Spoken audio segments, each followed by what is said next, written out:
Hello, everybody. Surprise, surprise. I decided to come on just a little bit earlier than normal. And I think Anne said that she won't be live today. I'm kind of hoping I can work on this for about an hour and I would still be off hour and a half. I would still maybe be off by 12:30 if she decided she wanted to just pop on and say hi to everybody. I know she's visiting her son. So I thought I would just come on impromptu today because I'm working on this and I thought it would be worthwhile to share. Now, I have a part one where we decided on how big the book was going to be. And this is the Kathy Orta King's Hidden Hinge binding. And I have already put this together. If you look that up, there's a bunch of videos, and I don't like stepping on Kathy's toes, and I know it's been out there for ages and ages and all, but I feel like there's enough videos that you could go watch and see how to create that. And I'm going to have to close that and that. So this is what I've put together, and so my hinge measures, if I remember right, 9 inches tall. So this will go in here. The covers are at 9¼ inches tall. This will get sat right on this, and I'm going to center it on here. But before I put it in here, I want to finish adding the black paper to the outside. I am using, hi Kelly, I'm using recycled cardboard. This came in with the paper at Michael's, and this would keep the paper from rocking around. There would be a sheet of this in it, and when I worked at Michael's, I brought a bunch of it home. And so I've cut this to my sizes. I used some Elmer spray adhesive to glue the covers down to 2 pieces of 12 by 12 paper that were taped together and overlapping by 1/2 inch, and that runs down the spine. And by the time I decorate it, you won't notice that.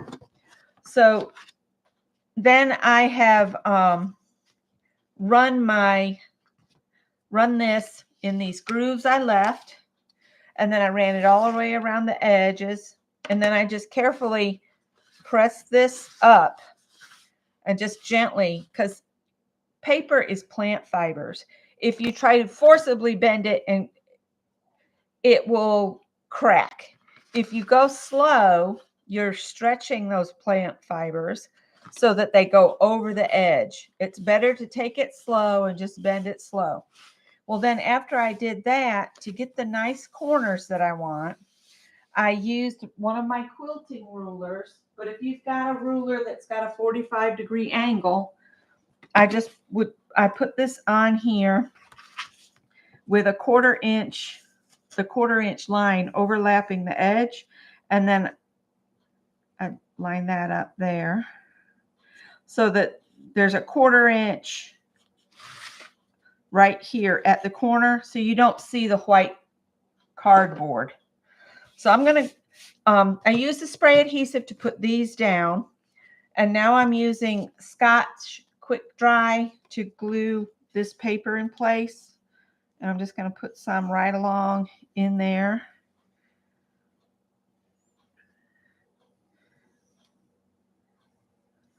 Some people like Scotch Quick Dry, some don't. So use a glue of your choice. I've already kind of stretched this.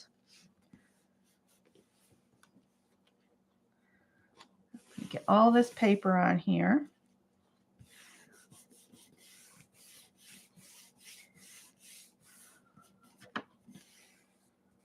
Okay.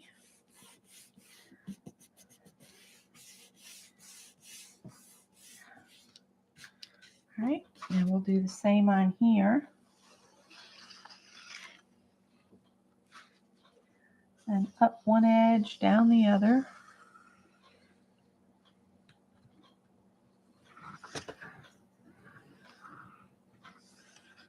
All right, now I'm just gonna bend this over.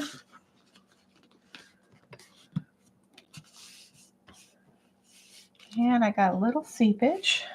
Wipe that up real quick. So welcome to everybody. The chat I do have set up for my subscribers only. So if you'd like to participate in the chat, I just ask that you subscribe first.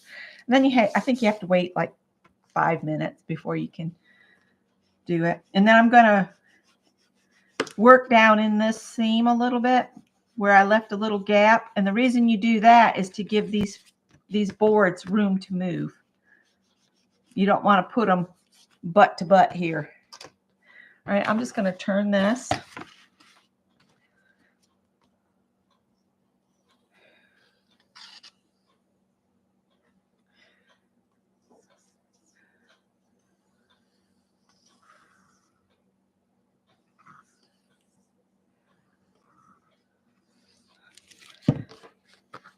Got my first Christmas card, you guys. I got a Christmas card from Nettie. She was my #1 Christmas carder this year. But this album is for last year's. Good morning, Pam. I saw you're having a sale in your Etsy shop. Everything's 50% off. All right. So now I got this glued. I'm going to let this set a minute because the quick dry doesn't take long. And while that's setting up, I'm going to cover my glue. And I want to put the hinge in here. Now the hinge is going to fit perfectly on my spine. I've already folded it and everything. And I kind of want to make sure I'm getting it dead center. Like so. And I am going to use double-sided tape. And this will lay flat if I get all the things going in the same direction. There we go. And by doing that, I should be able to put the tape on the back of it. I'm just going to put some of this on here. That glue's kind of in the way where you can't see. And I'm just going to put this tape right down the middle. Oh, and a cat hair. Well, this is my album, so.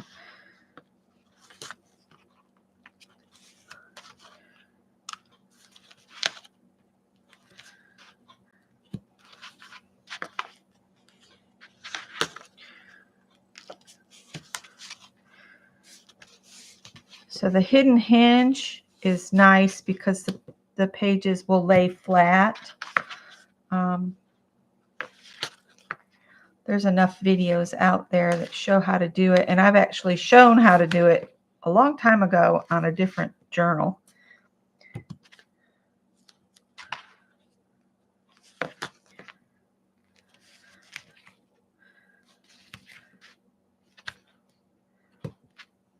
Okay.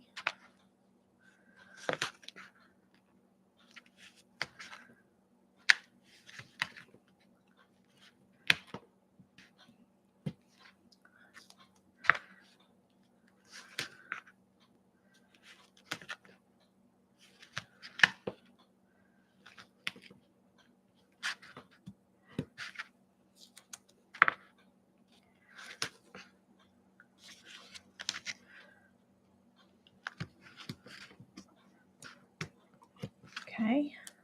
Hi, Piper. Are you ready to go back out in the bonus room? Hi, Gail. All right, so this is going to go centered on here. So I should have about 1/8 of an inch at the top and 1/8 of an inch at the bottom. Let me let Piper back out to the bonus room. Come on, Piper. Come on. Come on. Come on. Let's go. Oh, you want a lovin'? Okay. All right. There you go. She wanted to headbutt me. All right. So this is the tricky part because you can't just peel a portion off. I'm going to start in the middle, take the tape off. So I hope everybody's doing well with any preparations they're doing. Scott and I went out. We went to Aldi's and then we went to, where did we go? Oh, the Walmart market. I was in search of the fresh oysters for my oyster stuffing, and they don't have them this year. So I got the bright idea to check the canned section. I've never used canned oysters, so I don't know if that's going to be good or not. I was right disappointed.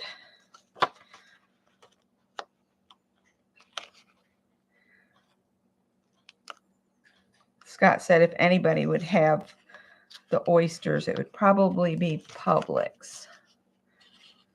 But the traffic was so crazy. I was like, I'm done. I am so ready to be back at the house. I'm going to put glue under this where the tape pulled away from the paper.